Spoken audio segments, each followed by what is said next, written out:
The pupa was not built by natural selection. The pupa and the butterfly and all of its beauty and precision engineering was built by a cause that knew where it was going, and in our universal experience, that is a mind.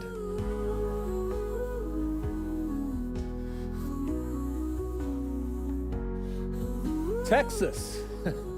There are very few places where I can wear blue jeans and boots on stage and feel right at home. Also, it's warm. When I left Chicago, I was in, a hoodie and a coat on top of the hoodie, so it's really a treat to be here. All right, title slide? That was not the title in the program.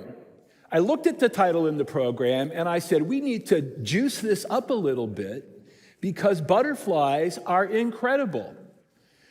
A few years ago, some of you probably saw the clip while you were waiting for the program to start from Metamorphosis. The producers of that film called me, and I'd worked with them before, and they said, hey, we're going to do a movie on butterflies. Would you like to participate? And I said, yeah, sure. Butterflies are cute, right? They're nice on greeting cards and decorations on wedding cakes, right? They're cute, I'll do it. I had no idea how amazing these creatures are. And I can tell you here in the Dallas area, you are on the flyway for North American monarchs that live on the east side of the Continental Divide to Mexico.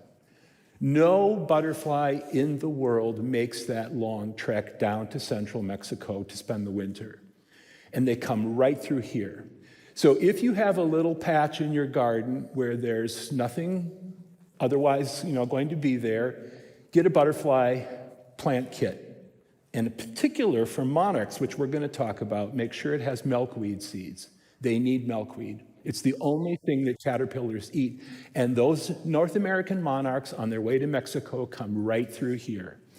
All right, so here's the star of our show. This is a female. Monarch, the male, has little dark patches on the second vein in from its thorax where it stores basically pheromones. It's butterfly cologne. A few years ago, my wife and I were actually in central Mexico in the mountains at the overwintering site where this generation that passes through here stays for the winter. And we were there just as they were waking up. It was March, and they're mating. And the males hover right above the females like this, and they're blasting them with that cologne. If you ever get a chance to go to the overwintering site on horseback, go up into the mountains and see it, it's like being in an orange and black cathedral. It's really spectacular. So this will be the star of the show, and we're going to look at its life cycle. Now, just to see if you're awake, I want to put 2 slides in here. And you'll say, Paul, what's that doing there? That has absolutely nothing to do with butterflies. And, 9 a.m., you might be right. There he is, Harry Houdini, about 100 years ago, a little bit more than 100 years ago. Famous illusionist, escape artist of the early 20th century. And here he is being lowered by his feet into a very large box of water. 3 of his assistants are watching. Houdini never faked his escapes. He was really chained when he went in. There's really water in there. They're really going to seal him in. What is the one thing he is not going to let himself do? Drown, right? All right, so I'm putting Houdini here now so that in 15 or 20 minutes when you see him again, you'll be primed and you'll understand why he's there, okay? Now, here is a monarch egg on the underside of a milkweed leaf. I had the great privilege of watching a female monarch in the Cook County Forest Preserve in Chicago, outside, very close to my home, outside the main part of Chicago, where I go for walks on a daily basis. The female monarch comes in, and she very elegantly swings her lower body section around under the leaf and deposits the egg. So if you're out on a walk and you recognize milkweed, lift it and look if you see that little white speck. That is very likely a monarch egg. Now, what she does after she deposits that egg is she flies away to another plant some distance away. And the reason for that is when the baby caterpillar comes out of that egg, the first thing it's going to do is eat the egg capsule. It eats the entirety of the egg capsule. It needs the protein because most of its diet from that point on, really all of its diet is going to be milkweed. So it comes out, turns around, eats the egg capsule, goes on its way. If she lays eggs too close to each other and one of them hatches first, it will eat its egg capsule and then go over and eat its brother's egg capsule. So she very carefully makes sure one egg here, fly 2 feet away, 3 feet away, another milkweed plant. Okay, so how many of you have seen A Bug's Life? All right, you know, he's got kind of an Arnold Schwarzenegger accent, the monarch or the caterpillar. It's basically an eating machine. From the hatching point until it goes into the pupa, the caterpillar will multiply its weight 3,000 times. All right, it'll go through 5 molts. These are molting animals, 5 molts. And if you take a human baby, I just have a newborn second cousin from my brother Joel in Pittsburgh. Take a human baby, 7 pounds, 1 ounce, multiply its weight 3,000 times. Okay, those are very big diapers you're going to be needing. So it's basically an eating machine. It's molting, it's eating, it's molting, it's eating, it's building up its body mass. And then, after the 4th molt, it begins to look for a place to do this, to deposit a little silk pad and then entrench its cremaster at the posterior end of the caterpillar into that silk pad by a kind of natural Velcro that I'll show you in just a moment. And when it does that, it makes this characteristic J shape and it spins around. And the reason it spins is it wants to make sure it's not in contact with anything, because the pupa stage is alive. In the movie that we made, we had a scientist in Ohio who put very sensitive probes on a chrysalis, on a monarch chrysalis. It's breathing, its heart is beating, it is a living thing, and it's building the adult butterfly, so it can't be in contact with anything that could possibly deform the structure of the pupa as it's forming its adult body structure. Anyway, it spins around, and that silk pad, here, let me show you more closely. Here it is. It's incredibly resilient. This is natural Velcro, and if we zoom in, you can see there are little hooks on the end of the cremaster that are embedded in the silk strands that the caterpillar has deposited. Now think about this from an engineering standpoint. Why have the little hooks if you don't have the silk fibers, right? You need the silk fibers to hook into, but why go to the trouble of depositing the silk pad if you don't have the hooks? So this is an irreducibly complex system at an engineering level. You need both components at the same time for function. It's amazing to me, absolutely amazing. And these scanning electron micrographs were done at Loma Linda in California by someone who was involved in the production of the movie. Okay, now, this is the magic. And really, magic sounds like a silly word. It's not too strong a noun to describe what's happening here. Depending on the environmental circumstances, this will be a 7 to 10 day period. After the molt that forms the pupa, it's 7 to 10 days, and a lot is going on inside that capsule. By the way, does anyone know why this is called a chrysalis? And just a little sort of zoological nicety, moths have cocoons, butterflies have a chrysalis. The reason it has that name is because it has these brilliant gold dots. No one knows what they do or why they're there. There's a PhD waiting to be written on those gold dots. But chrysos is the Greek word for gold. So the reason it's called a chrysalis is because monarchs and actually many other butterfly species have this remarkable, they look like 24 karat gold sparkling in the sunlight And really no one knows why they're there, but that's the reason for the name. So what's happening in this stage? Two things.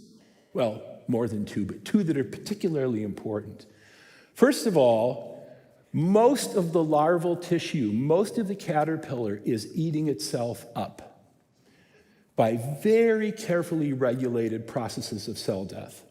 The two main ones are called apoptosis and autophagy. Autophagy actually means eat yourself.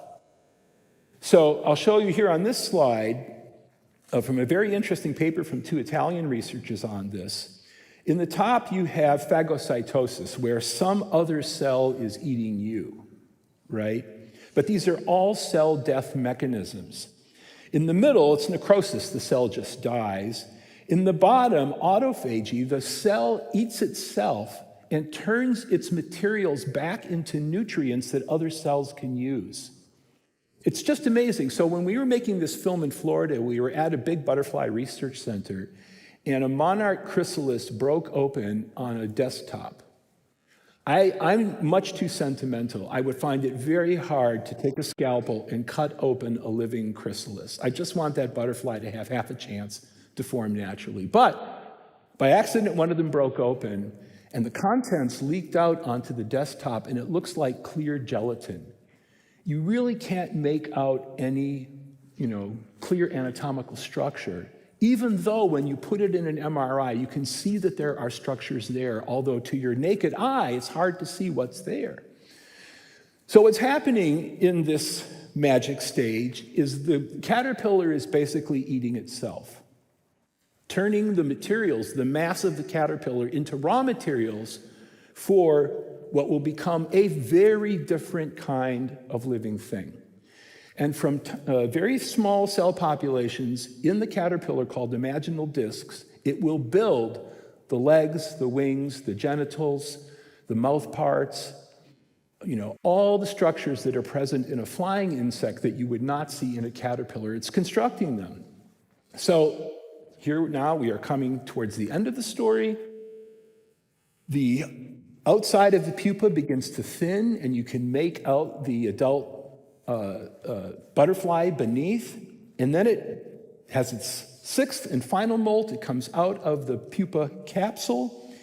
It still has a lot of construction work to do. So if you ever have a monarch in a box in your home that you have been, a monarch caterpillar that you've been feeding milkweed, when it goes into the pupa, makes its silk pad, make that J shape is there. Make sure that when it comes out, it has a place where it can finish its construction. So what happens is it emerges and holds on to the pupal case. It pumps fluid from its abdomen through the veins in its wings out to extend them so they can harden and become proper flight surfaces. But the other thing that it does that I didn't know about when I started to work on the movie that really made me fall in love with these butterflies is it builds its proboscis. So here you can see that curling structure, that feeding tube there at the front of the head? When that first emerges, when the butterfly first comes out of the pupa, the proboscis is in two halves, like this, right? Call them left and right. Well, half a straw is not a straw. If I took you to, let's say,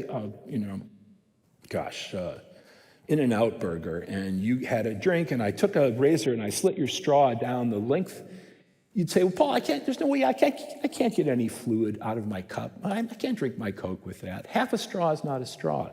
So what the butterfly does is it unrolls and rolls up. It unrolls and rolls up these two halves and knits them together into a functional tube that can actually then draw up nectar, because nearly all of the diet of the adult butterfly is going to be nectar of some form or another. Now, this next slide, I don't know if a dairy farmer has a particular cow that he really likes. That one cow, right? Or a baker has a particular cake that he's particularly sweet on. That was that one cake, that was my best cake ever. This next image is my favorite slide in this talk. I could only pick one, and this is the one. Okay, what it shows you is a scanning electron micrograph of the proboscis. And they told me not to turn around, but I'm just going to turn around briefly so I can point.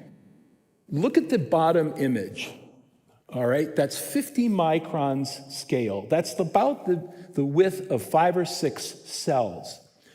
That is a little hinge or I don't know, latch that is coming from one side and latching onto the other, and right underneath it, you see the other latch that's coming across. That is precision engineering, right? It takes my breath away. I mean, it really takes my breath away. Up there on the top, FC stands for food canal. That's where the nectar is going to flow through. You've got to be able to close those two halves together and latch them tight to get an air seal, right? So you can actually have suction or capillary action. That's precision engineering. The king that we serve is not a bashful engineer. He's not a shy artist. He meant for you to see that right there.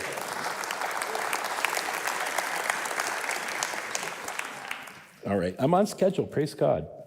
Okay, so I did my thesis in evolutionary theory. I'm writing a book right now on evolutionary theory, and I interact a lot with evolutionary biologists. And what you see on this slide is the kind of response that I would be likely to get from an evolutionary colleague.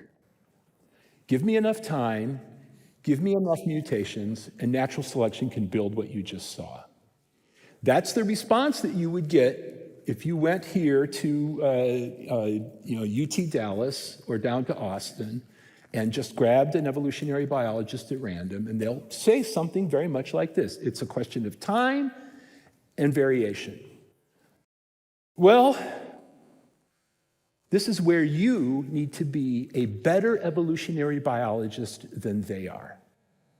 I am serious. The way to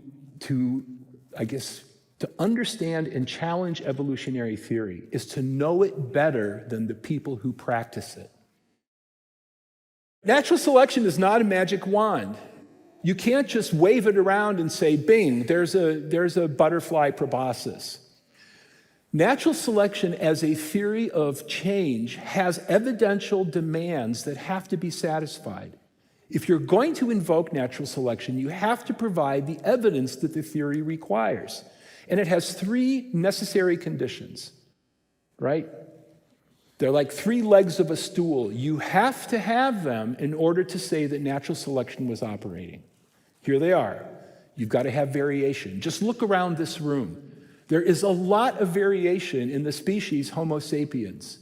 Height, hair color, eye color, intelligence. Probably we shouldn't talk about that. Selection. Those variations have to make a difference to the number of offspring you produce, all right? And lastly, you've got to be able to pass those variations on. You have to be able to transmit them from parent to offspring. Now, these are rules. They are rules that the theory of natural selection itself gives you. You have to provide the evidence. Again, very much like 3 legs of a stool. Now, for butterflies, and really for any developing animal, the mystery is here at heredity. Because the kinds of variations that you need to build butterflies where they didn't exist before are dramatic.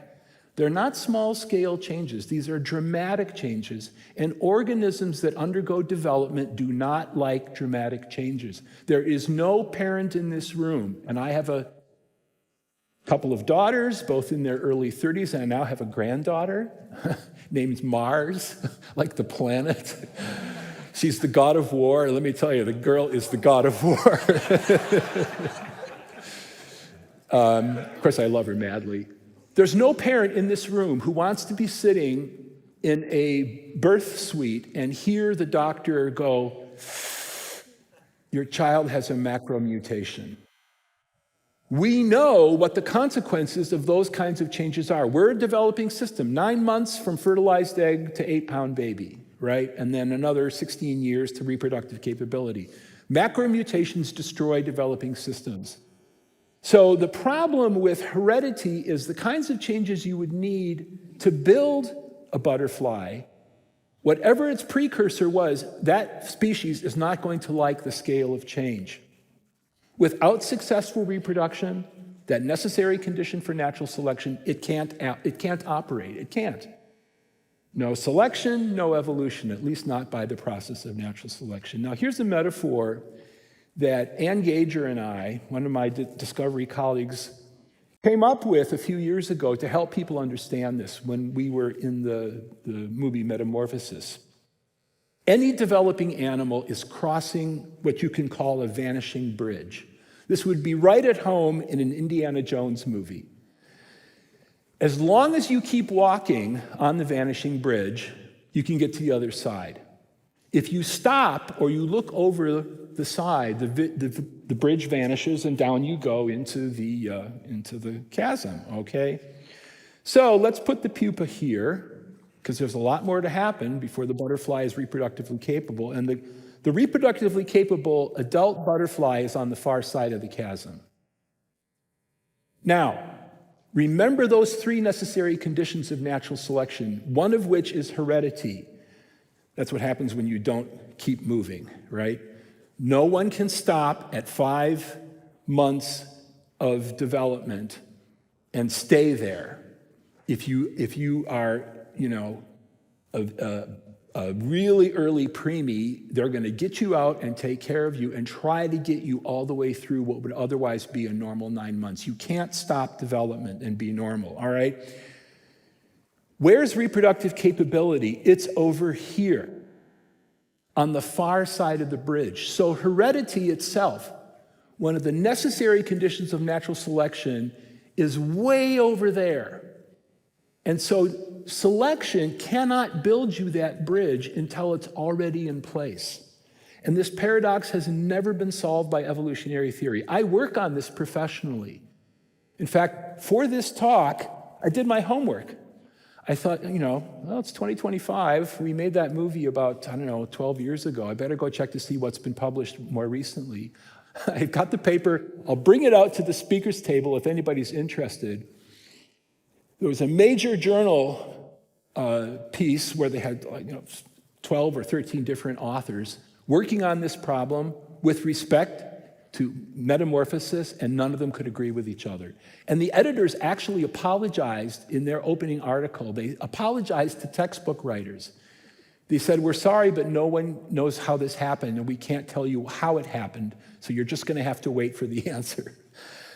I admire their honesty, but we've been waiting since Darwin for an answer to this puzzle, right? And the reason it can't be solved, I'll get to in just a moment. But if you think about this, if heredity's on the far side of that bridge, some other process has got to build you that bridge to get across it. How did natural selection do that? Well, it didn't do it.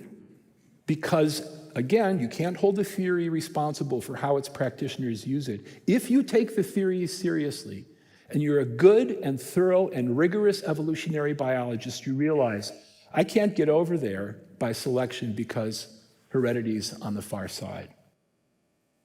If you think about how real bridges are built, this is a big bridge in Korea. It's one of the longest cable-stayed bridges in the world. Cable-stayed bridges, you attach the cables to the vertical pylons. It's not a suspension bridge technically because the cables aren't attached at the ends, they're attached in the middle. How do you build that? You know where you're going, right? You put the pylons in first, and then you gradually extend the bridge bed out on either side. Very, very carefully. You know where you're going before you start construction, and you know that every step has to occur in the right order to have a functional cable-stayed bridge. Here he is. I told you we'd get back to him. Here he is. He's going into his water box. What is he not going to let himself do? Houdini never died doing any of his stunts. He died because a college kid punched him in the stomach before he was ready to take the punch. He used to bet people, hit me as hard as you can right here in my solar plexus. I mean, it was kind of a joke that he would do with people. And this college kid and he were in a room and he said, "Go ahead and hit me." And he wasn't ready. He hadn't tightened up his muscles. The kid punched him and ruptured his internal organs and he died of peritonitis. But he never died doing one of these stunts. He's not going to let himself die by drowning. In evolution, there's no dying. There's no crying in baseball. There's no dying in evolution. If your evolutionary pathway from A to B requires you to be lifeless for 5 minutes, you can rule out that hypothesis on those grounds alone. Again, be a careful and rigorous evolutionary biologist because the theory does have rules, all right? He's not going in unless he knows how to get out because the alternative is dire. Okay? How do you get into the pupa unless you know how you're getting out? Because you are digesting away almost all of your tissue. That's why that stage is so magical. Because you have to know where you're going to get in. And you know that you're going to get out the other side, so you can safely digest away most of your tissue because you have a plan to get out. Whatever caused that to be was a cause that knew where it was going. And evolution, my friends, does not know where it is going. By definition, it is an undirected natural process. It does not have a target. You know who has targets? Designers have targets. Once upon a time, this didn't exist, my little Huntington or Kensington clicker.